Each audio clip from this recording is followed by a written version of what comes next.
अस्सलाम वालेकुम जी, welcome to the view concepts. कैसे हैं जी आप सब? और आज हम जी करने जा रहे हैं अपना तीसरा लेक्चर 9th क्लास की जो मैथ्स है उसके हवाले से। और आज हम एक्सरसाइज करेंगे 1.3।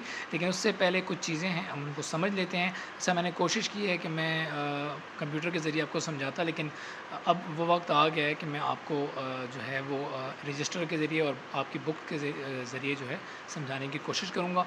तो आज जो हम टॉपिक पढ़ने चाह रहे हैं उसमें एडिशन एंड सब्ट्रैक्शन और मैट्रिसेस की बात होगी, और उसके अलावा काफ़ी और भी चीज़ें आएंगी। तो वीडियो आपने एंड तक देखनी है ताकि आपको अच्छे से समझ जाए। सबसे पहले हम बात करेंगे यहाँ पे एडिशन ऑफ मैट्रिसेस की। एडिशन ऑफ मैट्रिसेस क्या होती है? यानी अगर हमने दो मैट्रिसेस को ऐड करना है ना, तो उसके लिए जो उन दोनों के ऑर्डर हैं वो जो है सेम होना बहुत ज़रूरी है। यानी यहाँ पे मैं आपको एक मैट्रिक्स बना के देता हूँ 1 0 2 1, ठीक है। और उसके बाद एक मैट्रिक्स बी है हमारे पास, वो है 1 3 4 2। और एक मैट्रिक्स हमारे पास है 1 0, ठीक है। अब हम इनके ऑर्डर देख लेते हैं। तो इसका ऑर्डर क्या होगा? इसका ऑर्डर होगा 2/2, ए वाले का, और बी वाले का भी 2/2 है, ठीक है। और इसका ऑर्डर क्या होगा? इसमें रो 1 है ना, तो ये होगा 1/2, ठीक है। ये तीन मैंने इनके ऑर्डर लिख दिए। अब ये जो दोनों हैं ए और बी, ये जो दोनों हैं एक दूसरे के साथ ऐड भी हो सकते हैं और सब्ट्रैक्ट भी हो सकते हैं, यानी इनको माइनस भी कर सकते हैं आपस में और जमा भी कर सकते हैं, ठीक है। तो ये आगे जो आपका सब्ट्रैक्शन वाला आएगा उसमें भी आपका जो है ना कवर हो जाएगा टॉपिक। तो अब यानी इन दोनों ए और बी को हम प्लस कर सकते हैं, लेकिन सी को जो है ना ए के साथ प्लस कर सकते हैं ना बी के साथ। उसकी वजह क्या है कि इनका जो ऑर्डर है ना वो जो है ना सेम नहीं है। लेकिन एडिशन के लिए शर्त ये है कि ऑर्डर जो है वो सेम होना चाहिए। और अब तक आई होप सो आपको पता चल गया होगा कि ऑर्डर क्या होता है, ठीक है। तो अब यहाँ पे इसकी एडिशन कर लेते हैं। एडिशन किस तरह होती है? अब ए और बी को मैंने ऐड करना है ना, तो मैं यहाँ पे लिख दूँगा a + b, और उसमें ए के जो जितने भी एलिमेंट्स हैं मैट्रिक्स के वो लिख दूँगा, और इसी तरह बी के जितने एलिमेंट्स हैं मैं वो लिख दूँगा, ठीक है। और इनको ऐड क्या करना है, यानी जो ये वाला एलिमेंट है पहला वो इसके साथ ऐड होगा, तो ये आ जाएगा 1 + 1। और ये 0 वाला ये 3 के साथ हो जाएगा 0 + 3। इसी की तरह ये 2 और 4 और 1 और 2, ठीक है। और हमारे पास आंसर क्या हो जाएगा? 1 + 1 2, और 0 + 3 3, 2 + 4 हमारे पास आ जाएगा 6, और 1 + 2 हमारे पास आ जाएगा 3। तो यानी ए और प्लस को जब हमने बी किया तो हमारे पास जो न्यू मैट्रिक्स आया वो ये होगा, ठीक है। तो ये इसका आंसर होगा, ठीक है। इसी तरह जो एडिशन के बाद जो नेक्स्ट हमारा टॉपिक यहाँ पे आपको दिया हुआ है सब्ट्रैक्शन का ना, तो वो भी सेम यही होल्ड करता है। इसमें भी जो है ना बिल्कुल यही बात है, ठीक है। तो यहाँ पे आप देखें तो आपको कह भी रहा है कि A and B are two matrices of same order. तो ये सेम ऑर्डर इसमें भी होना ज़रूरी होता है, तो तब ही जो है ना सब्ट्रैक्शन हो सकती है, ठीक है। ओके जी, नेक्स्ट जो हमारा टॉपिक है वो है multiplication of a matrix bye a real number. यानी एक नंबर है, रियल नंबर। यहाँ पे वो के आपको कह रहा है कि एक नंबर है, ठीक है, और उसे स्केलर का नाम दे रहा है कि एक स्केलर नंबर है। तो ये जो मल्टीप्लिकेशन होगी ना, जब हम एक रियल नंबर को किसी भी मैट्रिक्स के अंदर मौजूद तमाम एलिमेंट्स से हम उसको मल्टीप्लाई करते हैं, तो हम इसे कहते हैं स्केलर मल्टीप्लिकेशन, ठीक है। The scalar multiplication of a matrix A with के, यानी वो जो नंबर है is obtained by multiplying each entry of matrix A with के, ठीक है। अब मैं आपको जो है करके दिखाता हूँ, ठीक है। अब यहाँ पे मैंने एक मैट्रिक्स ए आपके लिए लिख दी है आपको समझाने के लिए। फॉर एग्जांपल अब हम इसे, अगर हमें इसे 2 से मल्टीप्लाई करना पड़ जाए, यानी हम लिख दें 2a, ठीक है। तो 2a का मतलब ये है, ये 2 नंबर है, ये जो है मैट्रिक्स ए के मौजूद उसके अंदर जितनी भी एंट्रीज़ हैं उन सब के साथ क्या हो जाएगा? मल्टीप्लाई हो जाएगा। तो उसको हम लिखेंगे यहाँ पे 2, और बाहर लिख देंगे 4 0 0 2। तो नेक्स्ट स्टेप में हम क्या करेंगे? नेक्स्ट स्टेप में ये 2 जो है अंदर जाके हर जो एंट्री है उससे क्या हो जाएगा? मल्टीप्लाई हो जाएगा, ठीक है जी। ये मैंने लिख दिया आपके लिए। और अब इसको हम सॉल्व कर लेते हैं। इसको जब सॉल्व करेंगे तो हमारे पास आंसर क्या आएगा? 4 × 2 8, 0 × 2 0, 2 × 0 0, एंड 2 × 2 इज इक्वल टू 4, ठीक है, तो ये आपके पास आ गया 2a, यानी हमने 2 जो नंबर है उसको a मैट्रिक्स के साथ अंदर मल्टीप्लाई कर दिया। अच्छा, उसके बाद हैं आपके पास यहाँ पे आपको 2 लॉज दिए हुए हैं, कम्यूटेटिव एंड एसोसिएटिव लॉज हैं फॉर एडिशन ऑफ मैट्रिक्स। सबसे पहले है commutative law under addition. Commutative law under addition, इसमें हमने बिल्कुल भी जो है परेशान नहीं होना, बिल्कुल आसान सा है कम्यूटेटिव लॉ आपका। यानी कम्यूटेटिव लॉ में ना आपकी जो दो मैट्रिक्स है ना, या दो जो वेरिएबल्स होते हैं वो इन्वॉल्व होते हैं। यहाँ पे हम सपोज़ करते हैं एक मैट्रिक्स ए है और दूसरा मैट्रिक्स बी है, तो हम कह सकते हैं कि a प्लस बी जो है वो इक्वल होता है b प्लस ए के। सिर्फ इनकी तरतीब चेंज की है ना। अगर हम लिखें 4 जमा 3 या हम लिखें 3 जमा 4, तो बात तो एक ही है, जवाब तो साथ ही आएगा। तो ये बेसिकली जो है ना कम्यूटेटिव जो लॉ है वो ये कहता है, ठीक है, अंडर एडिशन। तो ये एडिशन का मतलब है यहाँ पे जमा हो रहे हैं सिर्फ, ठीक है। इसी तरफ जब एसोसिएटिव लॉ आ जाता है ना, तो उसमें 3 चीज़ें शामिल हो जाती हैं। अब देखिए मैं आपको समझाता हूँ। एसोसिएटिव लॉ आपका ये कहता है a जमा बी जमा सी, ठीक है, समझ रहे हैं बात, ये इक्वल होगा a जमा बी जमा सी के। लेकिन अब देखें, आपको पता है ब्रैकेट्स का, छोटी ब्रैकेट्स का, तो छोटी ब्रैकेट्स जब हम इन दोनों के गिर्द डालेंगे तो पहले हम इन्हें सॉल्व करेंगे और फिर उसके बाद उसमें सी जाएगा। इसी तरह अगर यहाँ पे पहले हम बी और सी को सॉल्व करें और बाद में ए प्लस हो, तो डजेंट मैटर, इसका जवाब हमेशा ए ही आएगा। इसको करके भी देख लें। फॉर एग्ज़ाम्पल मैं आपको यहाँ पे करवा देता हूँ कि अगर ए 1 है और बी 2 है और सी 3 है, ठीक है, तो अगर 1 और 2 को हम प्लस करेंगे तो 3 आएगा, और 3 + 3 हमारे पास क्या आ जाएगा, 6 आ जाएगा, ठीक है। ये देखें। अब इसी तरह अगर मैं यहाँ पे यही जो रकमें हैं दोबारा यहाँ लिख दूँ, तो अब देखें आप यहाँ 2 + 3 क्या आएगा, 5 आएगा, और 5 + 1 क्या आ जाएगा हमारे पास 6। तो दोनों में 6 आ गया। तो इसका मतलब ये प्रूव हुआ कि जो एसोसिएटिव लॉ है, इसके मुताबिक जो आपकी लेफ़्ट हैंड साइड होती है वो राइट हैंड साइड के बराबर होती है। डजेंट मैटर कि आप पहले इसे सॉल्व कर रहे हैं या इसे सॉल्व कर रहे हैं। अच्छा, तो यहाँ पे नेक्स्ट जो आपके पास टॉपिक है वो है additive identity of a matrix, ठीक है। तो इसको मैं डिटेल में आपको करवा देता हूँ। वैसे एग्जांपल्स को आप देख लें, लेकिन बहुत सिंपल है, मैं आपको करवा देता हूँ। अच्छा, अब हम आप पहले पढ़ के आ रहे थे ज़ीरो मैट्रिक्स, ठीक है। यहाँ पे मैं उसको ओ लिख रहा हूँ, जिसमें तमाम जो वैल्यूज़ होती हैं वो ज़ीरो होती हैं। तो ये इसको हम कह सकते हैं कि ये जो है वो एडिटिव आइडेंटिटी है, ठीक है, किसी भी मैट्रिक्स की। पूछे क्यों? अब ये क्यों है? अच्छा देखें, फ़र्ज़ करें यहाँ पे आपके पास एक मैट्रिक्स है 1 2 3 4, ठीक है। अब ये ए मैट्रिक्स है। अगर मैं कहूँ कि इसमें हम ये जो मैट्रिक्स ज़ीरो है इसको ऐड करें, तो हमारे पास आंसर क्या आएगा? देखें, अगर मैं ए में प्लस करूँ ये मैट्रिक्स ओ, जैसे मैंने वैसे ही डिनोट किया ओ से, तो हमारे पास जवाब क्या आना चाहिए? इसको हम कर लेते हैं। ए की जगह अगर हम लिख लें 1 2 3 4, ये ए का मैट्रिक्स आ गया, और प्लस कर देते हैं इसमें हम एडिटिव आइडेंटिटी। इसे सॉल्व करें ना आप, तो ये क्या आएगा, 1 + 0 2 + 0 3 + 0 4 + 0। जब आप इसे सॉल्व करेंगे तो आपके पास आंसर आएगा 1 2 3 4। तो ये क्या है? ये वही सेट है ना ए वाला, ये देखें, ये वही सेट है। तो इसका मतलब है कि a + 0 को अगर हम सॉल्व करें तो हमारे पास जवाब जो है वो a ही आएगा। जब ऐसी सूरत हाल बन जाए कि जिसमें एक सेट में दूसरा जमा करने से जवाब वही आ जाए, तो जो सेट जमा किया है ना, तो उस सेट को हम क्या कहते हैं, एडिटिव आइडेंटिटी ऑफ मैट्रिक्स। कौन सा मैट्रिक्स? जिसमें जमा किया था, तो यहाँ पे वो मैट्रिक्स है ए। तो हम कहेंगे कि 0 is the additive identity of matrix A. समझ आ गई है? 0 is the additive identity of matrix A. अब इसी से मिलता जुलता कंसेप्ट है additive inverse of a matrix.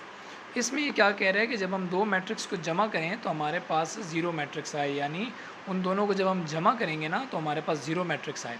यानी मैं अगर आपसे पूछूं, आपसे सवाल करूं कि भाई 4 में से ऐसा क्या माइनस करें कि हमारे पास ज़ीरो आ जाए, तो 4 में से आप 4 माइनस करेंगे तो ज़ीरो आएगा। यही मैं आपसे पूछूं कि -2 में ऐसा क्या प्लस करें कि हमारे पास ज़ीरो हो जाए, तो -2 में +2 करेंगे तो ज़ीरो आ जाएगा। तो यहाँ पे ये जो 4 है ना, तो इसका एडिटिव इन्वर्स जो है वो -4 है, और -2 का एडिटिव इन्वर्स +2 है। सही है। तो यही सीन जो है वो यहाँ पे मैट्रिक्स में भी है। अगर आपके पास एक मैट्रिक्स ए है 1 4 6 2, ठीक है। तो अब इसका आप जब नेगेटिव, मैंने आपको बताया था एक नेगेटिव मैट्रिक्स पिछले लेक्चर में, तो नेगेटिव मैट्रिक्स में हम क्या करते हैं कि उसमें से तमाम साइंस हैं वो चेंज कर देते हैं। कर दिया हमने तमाम साइंस को चेंज, लेकिन अब हम यहाँ पे इसको नेगेटिव ए नहीं कहेंगे, हम इसको सपोज करते हैं कि ये हमारा मैट्रिक्स बी है, ये मैट्रिक्स ए, ये मैट्रिक्स बी है। अब हम क्या करेंगे, ए में प्लस करेंगे बी को, यानी 1 4 6 2, और इसमें प्लस कर देंगे बी को। बी क्या है हमारा -1 -4 -6 -2। तो होगा क्या कि हमारे पास जब इसको सॉल्व करेंगे तो हमारे पास ये आ जाएगा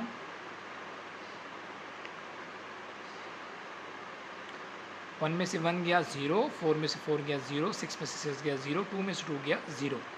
तो ये हमारे पास तमाम 0 आ गए। तो यहाँ पे अगर आप देखें ना, तो a प्लस बी जो है वो 0 सेट के इक्वलेंट आया है, ठीक है।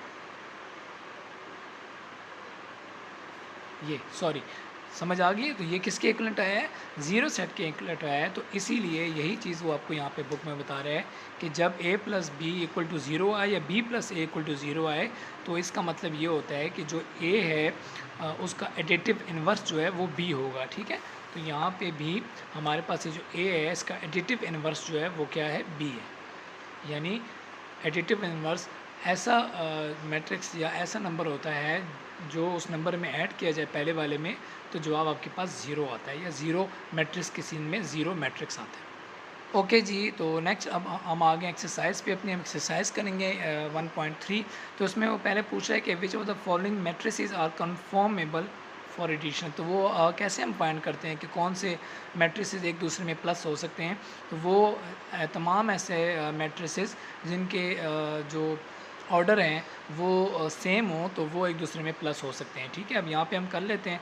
इसका ऑर्डर क्या है, ए का ऑर्डर आएगा 2/2, बी का क्या आएगा 2/1, सी का क्या आएगा 3/2, डी का क्या आएगा 2/1, इसी तरह इसका क्या आएगा 2/2, और इसका क्या आएगा, इसका आएगा 3/2, ठीक है।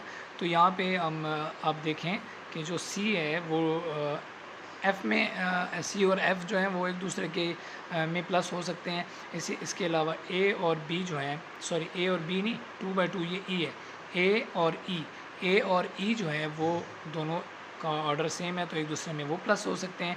और इसके अलावा जो बी और डी हैं वो दोनों जो है एक दूसरे में जो है क्या हो सकते हैं, ऐड हो सकते हैं, उनकी एडिशन हम कर सकते हैं, ठीक है। तो ये मैंने आपको कर दिया, इसको आप देख लीजिएगा। ये इनको आप एक आध को प्लस भी कर लीजिएगा, ठीक है। ओके, नेक्स्ट है जी आपका find the additive inverse of following matrices. Additive inverse find करने का तरीका यही है कि आपने उसका नेगेटिव ले लेना है, ठीक है। तो सपोज़ यहाँ पे मैं आपको एक कर देता हूँ। तो क्वेश्चन नंबर 2 है यहाँ पे, और क्वेश्चन नंबर 2 का जो है यहाँ पे ये वाला जो ए है हम इसको देख लेते हैं। क्वेश्चन नंबर 2 है और उसका पहला जो मैट्रिक्स ए है यहाँ पे, अब इसको देखें 2 4 -2 1, ठीक है। तो इसका एडिटिव इन्वर्स क्या होगा, एडिटिव इन्वर्स इसका होगा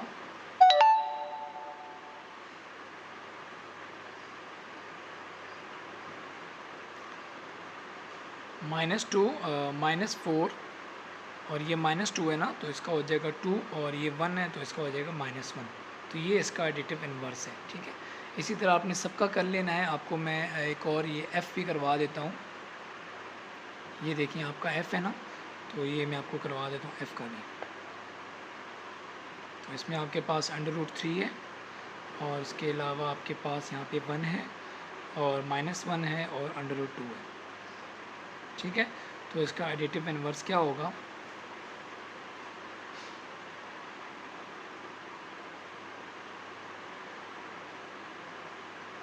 इसका एडिटिव इन्वर्स आपका होगा √3 है ना, तो ये हो जाएगा -√3, और 1 है तो ये हो जाएगा -1, -1 है तो ये हो जाएगा +1, और √2 है तो ये हो जाएगा -√2। ओके जी। तो क्वेश्चन नंबर 3 में हमारे पास 3 मैट्रिसेस उन्होंने दिए हुए ए, बी और सी और डी 4 दिए हुए हैं। तो हमने जो जितने भी हमारे पास 1 2 3 4 5 6 7 8 9 जो हमारे पास इन्होंने दिए हुए ना एक्सप्रेशन, इन्हें हमने सॉल्व करना है और हमें इनका आंसर बताना है। ठीक है, तो सबसे पहला कर लेते हैं a + 1 1 1 1। ये देखें, हम यहाँ लिखते हैं a प्लस मैट्रिक्स क्या दिया हुआ है 1 1 1 1। तो a की हम लोग यहाँ पे वैल्यू जो है वो डालेंगे। तो a की वैल्यू क्या दी हुई है यहाँ पे, ये देखिए, ये दी है -1 2 2 1। तो ये आ जाएगा -2 2 2 1। ठीक है, ये a की वैल्यू आ गई, और जो 1 1 1 हमें दिया हुआ था वो वैसे ही रहेगा। अब हम इसे प्लस कर लेते हैं, ये आ जाएगा -2 + 1। ये वाला 2 इस 2 1 के साथ होगा 2 + 1। ये वाला एलिमेंट इस वाला एलिमेंट के साथ होगा 2 + 1। ये वाला 1 इसके साथ होगा 1 + 1। ठीक है, तो अब इसको जब सॉल्व करेंगे तो आपके पास क्या आएगा, -2 में से 1 गया तो 1 आ गया, -1 2 + 1 क्या आ गया आपके पास 3, 2 + 1 यहाँ पे आ गया 3, और 1 + 1 यहाँ पे आ गया 2। तो ये इसका आंसर है। ठीक है, ये इसका आंसर है। उसके बाद जो नेक्स्ट है इसमें b + -2 3 आप कर लेंगे। ये देखें b और इसका ऑर्डर एक जैसा है तो ये दोनों प्लस हो सकते हैं। उसके बाद c + -2 1 3 है, c का भी ऑर्डर इससे मिलता जुलता है, आप इसको कर सकते हैं। ठीक है, आपके लिए आसान है। चौथा जो है d + d में d का ऑर्डर भी जो है वो 2/3 है, और ये भी 2/3 है, तो ये दोनों एक दूसरे में प्लस हो सकते हैं। ठीक है, ये भी आप कर लेना। नेक्स्ट आपको मैं 2a वाला करवा देता हूँ कि ये कैसे है। बल्कि 2a वाला तो हम कर चुके थे पीछे, अभी मैंने एग्जांपल में करवाया था। तो -1b वाला मैं आपको करवा देता हूँ, छठा। ओके, तो -1b है, इसमें जो b की आपको वैल्यू दी हुई है ना, -1 बेसिकली मल्टीप्लाई हो रहे हैं नंबर। तो b की यहाँ पर जो वैल्यू है उसकी जगह, b की जगह हम वो वैल्यू लिख देंगे। यहाँ पे हमने दी हुई है 1 -1। ठीक है, तो ये है 1 -1, और ये -1 जो है अंदर इसके हर एलिमेंट से जाके जो है ना स्केलर मल्टीप्लिकेशन होगी जो हम पढ़ के आ रहे हैं। तो क्या होगा, -1 जब ये अंदर जाएगा तो -1 मल्टीप्लाई हो जाएगा 1 के साथ, और फिर -1 मल्टीप्लाई हो जाएगा -1 के साथ। क्लियर है, प्लस माइनस के आपको रूल्स आते होंगे मल्टीप्लिकेशन के दौरान, आई होप सो। तो माइनस प्लस क्या होता है, माइनस होता है, और 1 मल्टीप्लाई बाय 1 क्या होगा, 1 होगा। इसी तरह माइनस मल्टीप्लाई बाय माइनस क्या आएगा हमारे पास, प्लस, और 1 मल्टीप्लाई बाय 1 क्या आएगा, 1 आएगा। तो ये इसका आंसर है। ठीक है जी। नेक्स्ट हमारे पास 8वां हम करने लगे 3D। तो यहाँ पे D की वैल्यू क्या दी हुई है हमारे पास, देख लेते हैं। यहाँ पे हम लिखते हैं 3, और D की जगह उसकी वैल्यू लिख देते हैं। D की वैल्यू है 1 2 3 -1 0 2। ठीक है जी, तो अब इसको मल्टीप्लाई करते हैं। तो ये क्या आएगा, 3 मल्टीप्लाई हो जाएगा 1 के साथ, फिर 3 मल्टीप्लाई हो जाएगा 2 के साथ, फिर 3 मल्टीप्लाई हो जाएगा 3 के साथ, और नीचे 3 मल्टीप्लाई हो जाएगा -1 के साथ, और फिर 3 मल्टीप्लाई हो जाएगा 0 के साथ, और फिर 3 मल्टीप्लाई हो जाएगा 2 के साथ। ठीक है जी, अब इसको आप सॉल्व कर लें। तो 3 1 ज़ा 3, 3 2 ज़ा 6, 3 3 ज़ा 9, और 3 प्लस माइनस माइनस आएगा, 3 मल्टीप्लाई बाय 1 आएगा 3, 3 मल्टीप्लाई बाय 0 आएगा 0, 3 मल्टीप्लाई बाय 2 आएगा ये। तो ये आपका इक्वल आ गया 3D के। ठीक है, ये आपका आंसर है। ओके, नेक्स्ट है जी आपके पास perform the indicated operation and simplify the following. और ये हमने आपको यहाँ पे क्वेश्चन में दिए हुए काफ़ी आपके पास। तो यहाँ आपने जो आपके पास तकरीबन ये आपके पास 6 हैं, तो इसमें से मैं आपको 2 करवा देता हूँ, और उसके अलावा बाकी आपने खुद ट्राई करने हैं। तो मैं आपको क्वेश्चन नंबर 2 करवाता हूँ इसमें से। ठीक है, देख लेते हैं इसको सॉल्व। इसको करना है सिर्फ प्लस माइनस ही करना है, और वो हम करके आ चुके हैं। तो इसे हमने सॉल्व करना है जी। ये आपका क्वेश्चन नंबर 4 का पार्ट 2 है। ठीक है, तो इसमें सबसे पहले छोटी ब्रैकेट जो होती है हमने उसको सॉल्व करना होता है, जैसे कि मैंने आपको बताया हुआ है। तो ये आ जाएगा 1 0 0 1, ये मैट्रिक्स आपका वैसे ही आ जाएगा। और अब हम ये जो छोटी ब्रैकेट है इसमें सॉल्व करने जा रहे हैं। तो उसमें सॉल्व करने के लिए क्या करेंगे, यहाँ पे हम ये ब्रैकेट लगा देते हैं। अब ये 0 को 1 से प्लस माइनस करना है हमें, दरमियान में माइनस है ना, तो 2 माइनस 1 यह आ जाएगा, 3 माइनस 1 यह आ जाएगा, 0 माइनस 0 ये आ जाएगा। ठीक है, तो ये हमने कर दिया। अब हम इसको सॉल्व करते हैं यहाँ पे। तो ये हमारे पास आ जाएगा 0 माइनस 1 क्या आएगा, -1, 2 माइनस 1 क्या आएगा 1, 3 माइनस 1 2, 0 माइनस 0 0। अब इन दोनों को प्लस कर देना है तो आपके पास आंसर आ जाएगा। तो उसको प्लस करने का क्या तरीका, ये आ जाएगा 1 प्लस -1, 0 प्लस 1, 0 प्लस 2 और 0 प्लस 0। ठीक है, जो भी आपने प्लस माइनस करना होता है तो कॉरस्पॉन्डिंग जो एलिमेंट होता है आपने उसी के साथ करना है मैट्रिसेस में। ठीक है, इसीलिए जो है मैट्रिसेस को जमा करते वक्त कहा गया है कि उनके ऑर्डर जो हैं वो सेम होने चाहिए। ओके जी, इसे सॉल्व करेंगे तो ये हमारे पास आएगा 1 प्लस माइनस माइनस 1 आ जाएगा आपके पास 0, 0 प्लस 1 आ जाएगा 1, 0 प्लस 2 आ जाएगा 2 और 0 प्लस 0 आ जाएगा 0। तो ये आपका आंसर आ गया। यह आपने ऑपरेशंस कर लिए। ठीक है, ये जो आपने किया ना काम सारे, ये ऑपरेशंस आपने किए हैं और उसको आखिर में सॉल्व आपने करके जो है ना ये आंसर निकाल लिया। तो ये इसका करेक्ट आंसर है।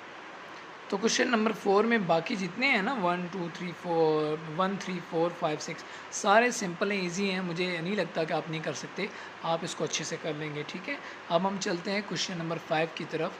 तो इसमें भी मैं आपको एक करवा देता हूँ जो मेरे ख्याल से ज़्यादा आपके लिए ट्रिकी होगा। तो मैं वो कर लूँगा, बाकी आपने खुद कर लेने हैं। ठीक है, और आपने मुझे फिर प्रैक्टिस करके बताने भी हैं कि आपसे हुए हैं कि नहीं हुए। सही है।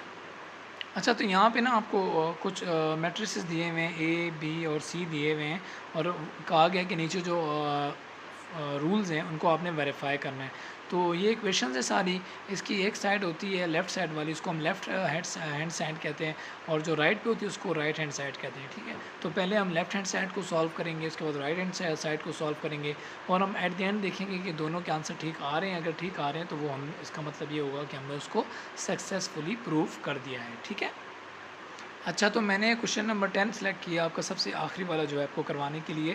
इसमें जो लेफ़्ट हैंड साइड है ये वाली है और राइट हैंड साइड ये वाली है। तो सबसे पहले हम यहाँ लिखते हैं लेफ़्ट हैंड साइड, हम पहले उसे सॉल्व करेंगे। ठीक है, लेफ़्ट हैंड साइड को यहाँ पे मैं लिख देता हूँ 2a प्लस 2b और यहाँ पे मैं सवाली निशान डाल रहा हूँ क्योंकि हमें इसका अभी पता नहीं, हमने इसको फाइंड करना है। तो उसको फाइंड करने के लिए सबसे पहले हम फाइंड करेंगे 2a को। तो पहले 2a फाइंड करते हैं, यहाँ लिख देते हैं 2 और a की जगह हम a का जो मैट्रिक्स ऊपर लिखा हुआ है ना वही लिख देते हैं 1 2 3 2 3 1 1 माइनस 1 0।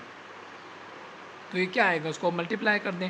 2 मल्टीप्लाई बाय 1 क्या आएगा 2, अब मैं डायरेक्ट मल्टीप्लिकेशन कर रहा हूँ। ठीक है, 2 मल्टीप्लाई बाय 2 क्या आएगा 4, 2 मल्टीप्लाई बाय 3 आएगा 6, 2 multiply by 2 4, 2 multiply by 3 by 6, 2 multiply by 1 2, 2 multiply by 1 2, 2 multiply by minus 1 minus 2, 2 multiply by 0 0। ये आपके पास आ गया 2 है, ये हमने फाइंड कर लिया। अब हमने 2b फाइंड करना है, तो यहाँ लिखते हैं 2b और लिख देंगे 2 और अब हमने यहाँ पे जो मैट्रिक्स b है वो लिख देना है 1 minus 1 1 2 minus 2 2 3 1 3।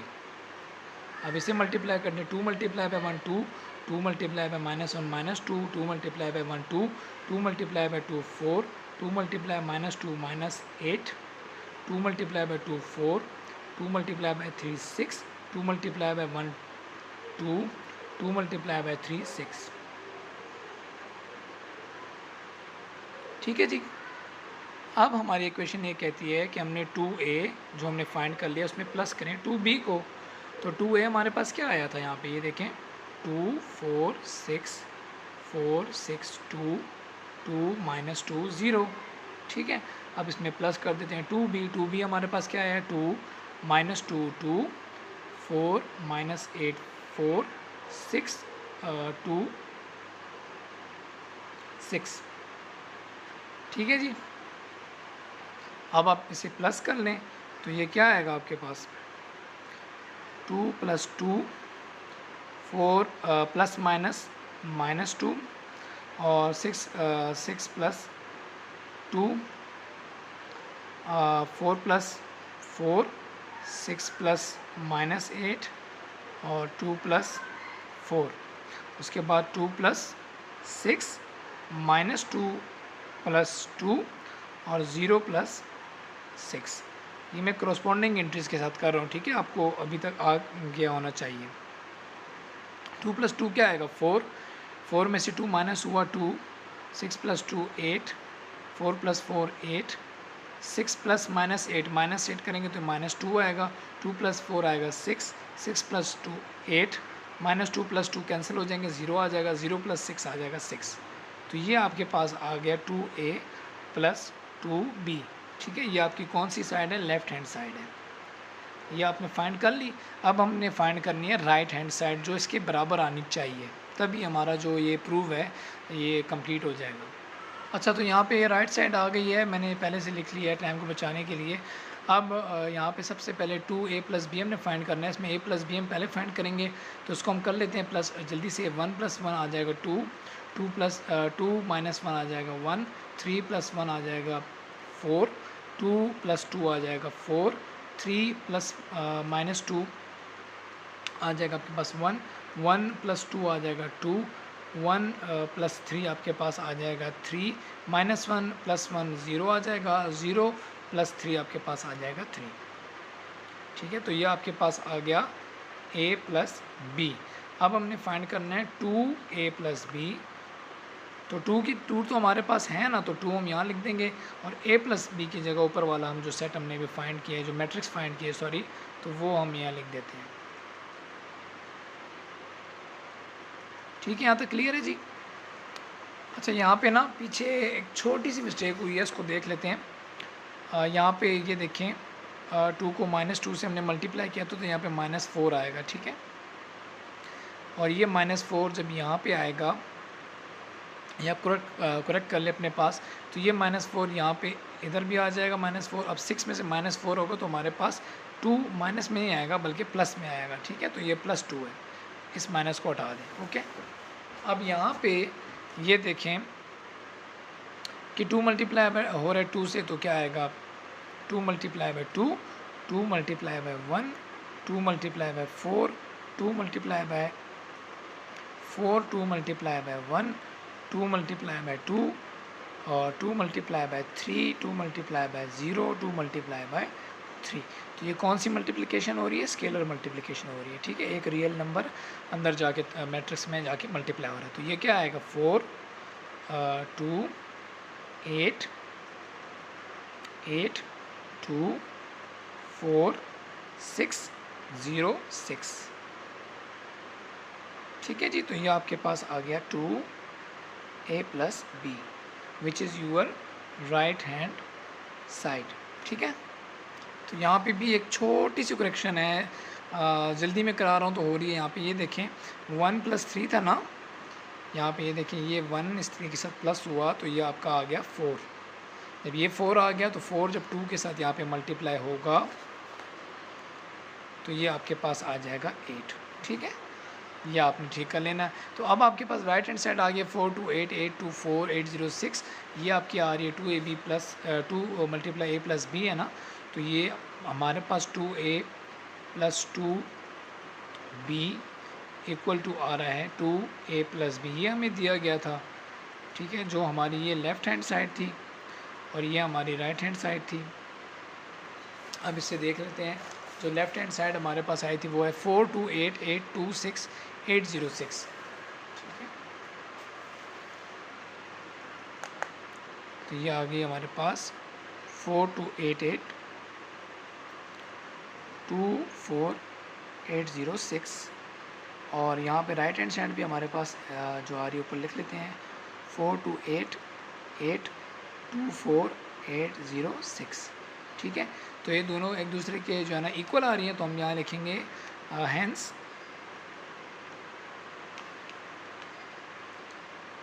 It is verified, या प्रूव भी लिख सकते हैं आप, ठीक है। इट इज़ प्रूव्ड दैट, और आपने फिर वो जो है ना लिख देना है जो क्वेश्चन आपको दिया था 2a plus 2b is equal to 2a plus b। ठीक है, तो ये आपका आंसर है। क्लियर है जी? ओके जी, क्वेश्चन नंबर 6 है। इसमें हमें दो मैट्रिसेस दिए हुए हैं ए और बी, और इसमें दो पार्ट करने हैं। मैं आपको सेकंड पार्ट करके दे रहा हूँ, यानी 2a ट्रांसपोज, उसमें से माइनस करना है 3b ट्रांसपोज। ठीक है, तो हमारे पास ए और बी मैट्रिसेस यहाँ सामने लिखे हुए हैं, तो हम पहले ले लेते हैं ए का ट्रांसपोज। तो ए का ट्रांसपोज क्या आएगा, 1 - 2 है, तो लिखेंगे 1 - 2, यानी ये रो थी ना, तो मैंने इसको कॉलम में लिख दिया, और ये भी रो है तो इसको कॉलम में लिख दूंगा 3 4। ये ए का ट्रांसपोज आ गया, और अब मैं ले लेता हूँ बी का ट्रांसपोज। ठीक है, तो बी का ट्रांसपोज बी क्या है, 0 7 रो लिखी है, तो मैं इसको कॉलम लिख देता हूँ। -3 8 दूसरी रो है, तो उसको दूसरा कॉलम बना देता हूँ। क्लियर हो गया जी, ये मैंने कर दिया। अब इसको हमने फाइंड करना है 2a ट्रांसपोज। तो 2 लिख के, और अब ए का ट्रांसपोज जो हमने लिया है 1 3 - 2 4, तो ये क्या आएगा, 2 × 1 2 आएगा, 2 3 = 6, 2 × 2 -4, -2 को मल्टीप्लाई किया, 2 × 4 आ जाएगा 8। ये आपके पास आ गया 2a ट्रांसपोज। और अब हम फाइंड करेंगे 3b ट्रांसपोज। तो ये लिख दें 3, और b का ट्रांसपोज है 0 -3 7 और 8। अब इसको मल्टीप्लाई करें तो क्या आएगा, 3 0 = 0, 3 × -3 आ जाएगा -9, 3 × 7 आ जाएगा 21, 3 × 8 आ जाएगा 24।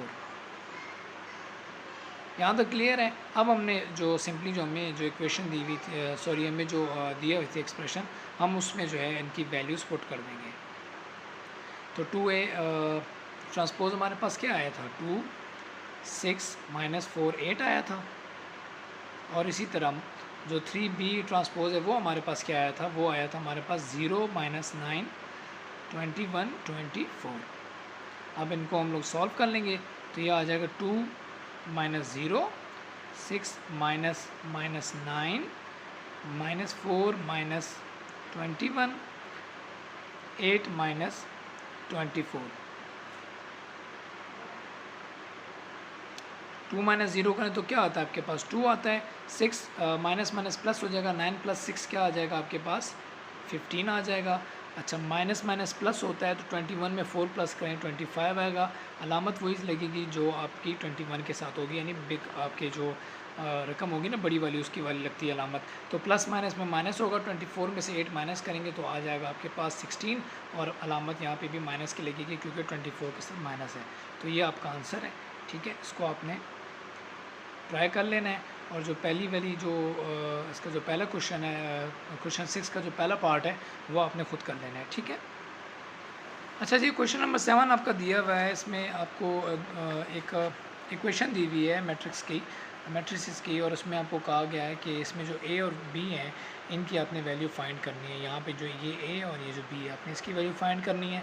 तो फाइंड कैसे करेंगे, पहले हम इसे सॉल्व करेंगे, और सॉल्व करने के बाद वैसे ही हम इक्वेशन जो है ना ड्राइव करेंगे, जैसे हम पहले करके आए थे 1.1 में, तो हम इसको आसानी से कर सकते हैं। ठीक है, तो पहले करते हैं हम इसको 2 को मल्टीप्लाई करेंगे अंदर, तो ये आ जाएगा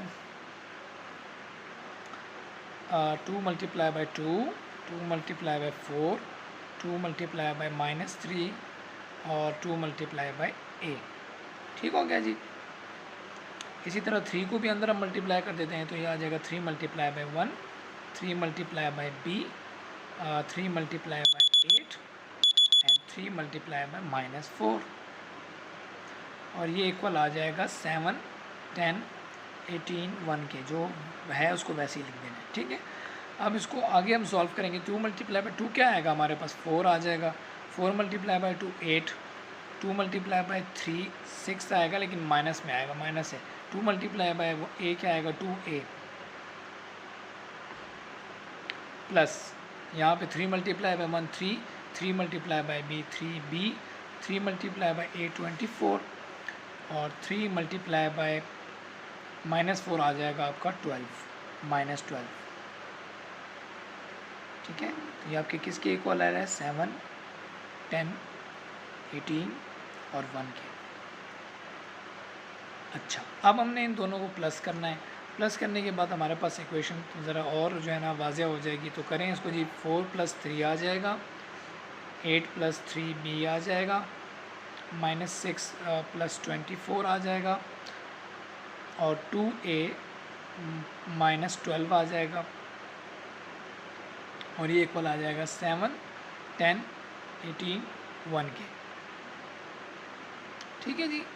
नेक्स्ट, अब आगे हम क्या करेंगे, इनको सॉल्व कर लेते हैं। ये आ जाएगा 7, ये आ जाएगा 8 + 3 भी इसमें वेरिएबल है तो इसको हम प्लस नहीं कर सकते। 24 में से 6 माइनस करें तो आपके पास आता है 18। ठीक है, उसके बाद 2a -12 आ जाएगा, और ये इक्वल आ जाएगा आपके 7, 10, 18, 1। अब ये इक्वेशन है। अब इसमें से हमारी जो काम की जो है वो ये 2 रकमें हैं, क्योंकि इन्हीं से हमने a और b की वैल्यू फाइंड करनी है। तो इसकी क्रॉसपोंडेंस जो भी हमारे पास वैल्यूज़ हैं ना, हम उनसे बनवा लेंगे इक्वेशन। तो हम लिखेंगे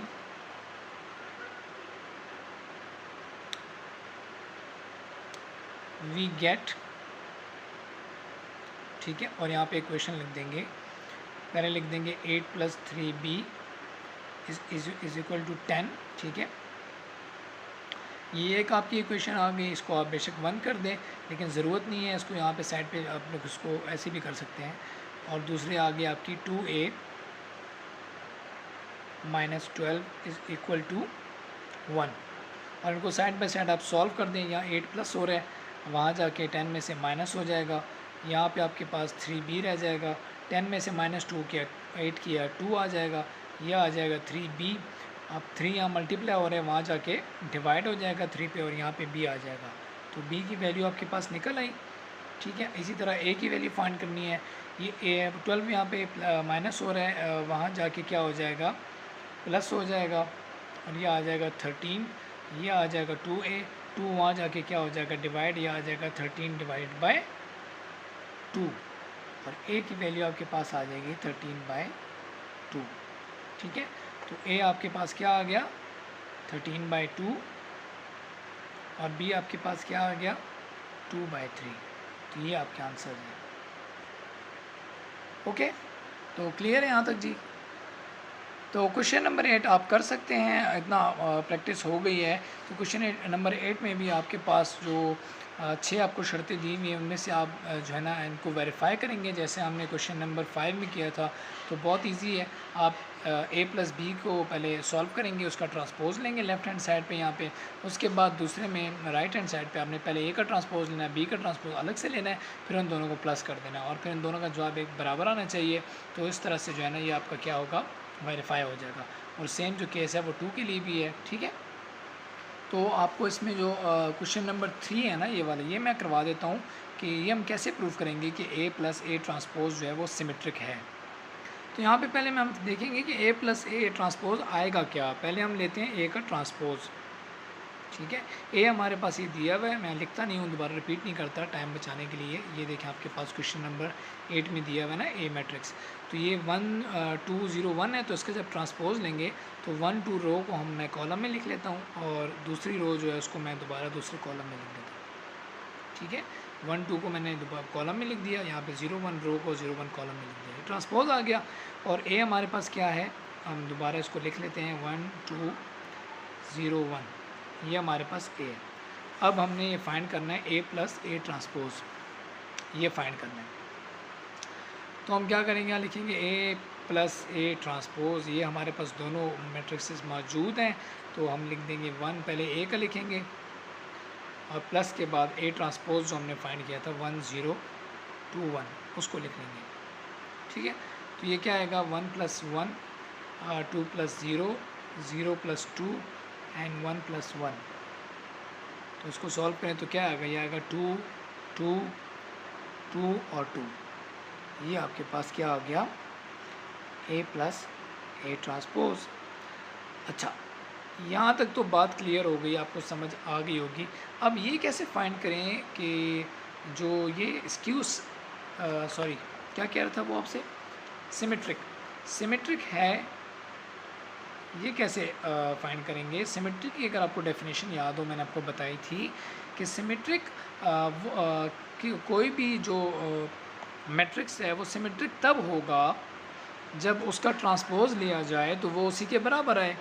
अब हमारे पास ये आ गया ना ए प्लस ए ट्रांसपोज, ये हमारे पास आंसर आ गया।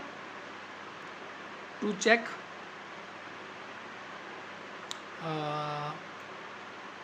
That it is symmetric. तो सिमेट्रिक चेक करने के लिए हम क्या करेंगे, हम इसका ट्रांसपोज ले लेंगे। देखें हम गौर से, अच्छा इस पूरे का ना हम ट्रांसपोज लेने लगे। पूरे का मतलब है ये जो आंसर आया ना ये वाला, इसका ट्रांसपोज लेने लगे हम। इसका ट्रांसपोज लें, ये जो रो लिखी है इसको कॉलम में लिख देता हूँ मैं 2 2, और ये जो रो लिखी है उसको मैं कॉलम में लिख देता हूँ 2 2। अब देखें यहाँ पे हम लिखते हैं hence A plus A transpose, यानी ये वाला इक्वल है ए प्लस, यानी वो अपने ट्रांसपोज के इक्वल है। यानी हमने पढ़ा था ना, यानी ए ट्रांसपोज जब ए के इक्वल आ जाए तो हम कहते हैं कि सिमेट्रिक है। ठीक है, तो यही चीज़ यहाँ पे हो रही है। हमने पहले इसको ए का कंसिडर करेंगे ए, और ए का हमने जब ट्रांसपोज लिया तो ये दोनों क्या आ गई है, हमारे पास आ गए 2 2 2 2, और ये भी आ गया 2 2 2 2। ये दोनों इक्वल हैं, तो यहाँ लिखेंगे हैंस, ये लिखने के बाद हम लिखेंगे it is proved, it is verified या प्रूव्ड, ठीक है, that A plus A transpose is symmetric. ठीक है, जो पूछता है ना वेरिफिकेशन में, वेरीफाई करने के लिए, तो वो स्टेटमेंट हम आखिर में लिखते हैं। ठीक है, तो ये आपका आज का जो है ना आपकी 1.3 थी, कंप्लीट होगी अल्हम्दुलिल्लाह। और इंशाल्लाह जो नेक्स्ट हमारी एक्सरसाइज होगी वो हम करेंगे 1.4, और डिटेल में करेंगे। काफ़ी नई चीज़ें आपको जो है ना सीखने को मिलेंगी इंशाल्लाह। ठीक है, तो 1.4 जो है हम नेक्स्ट लेक्चर में करेंगे।